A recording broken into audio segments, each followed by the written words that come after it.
G'day folks, I'm back with the old VK and it's time to talk paint. We were going to paint it ourselves, but due to circumstances totally beyond our control, it's going into a shop now. So this video I'm just going to look at what needs to be done or what's going to happen before it goes in, and then we'll have a look at it after it comes back again. Let's have a quick pan of the car so we can remember what we're actually talking about. 1985 VK Commodore Calais.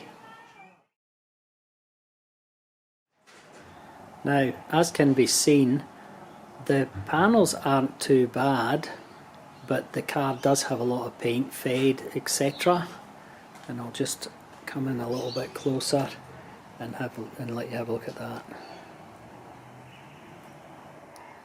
The usual spots where you can expect trouble with these old cars is along that sill there, where the rubber mounting the windscreen meets metal, and the front windshield or surrounding the front windshield is not too bad.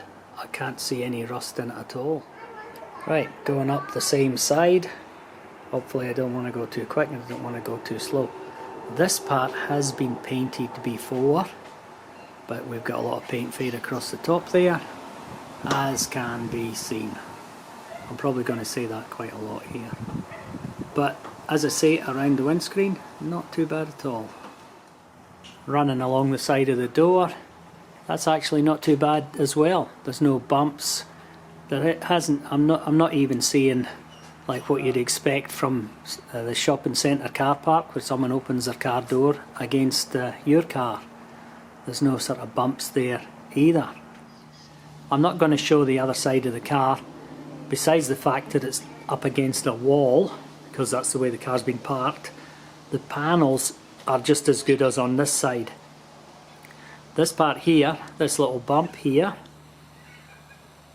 is probably the only bump on the whole vehicle. It's really quite phenomenal for a car that's quite old. That'll have to be addressed, of course. The painter will fix that. Around the outside of the rear windshield is where the panel beater is going to have to ply his trade. As can be seen, hopefully, we've got a lot of paint fade across the top, which usually starts where the clear coat comes off and then the paint underneath it suffers. And just there, zooming in, we're looking at a little bit of rust, I think, but not too much of a drama according to the guy who had a look at it. Up along where you would see more trouble, it's not looking too bad again. Too bad, too bad, too bad. My favourite words today. On the rear windshield, there's a hole in this panel. I'm going to lift the bonnet, the boot, sorry, and have a chat about that and how it's fixed.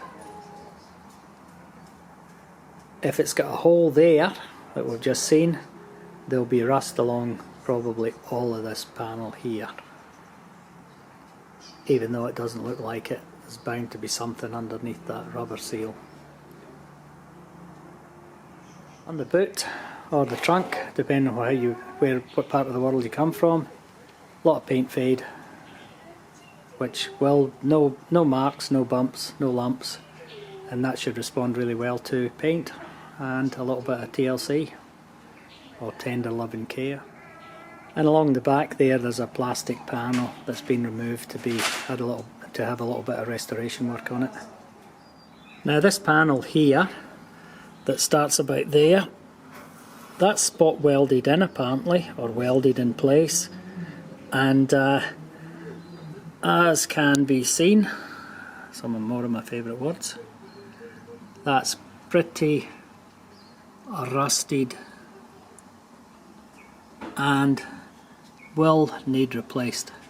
However, they do replacement parts and apparently it's quite easy, and so along there is the other side. That can just be taken out and replaced with a new one.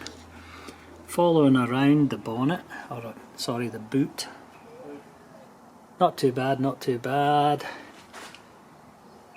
And at the front here, that'll need to be cleaned up. Yeah, and it's all going to be fun and games for somebody else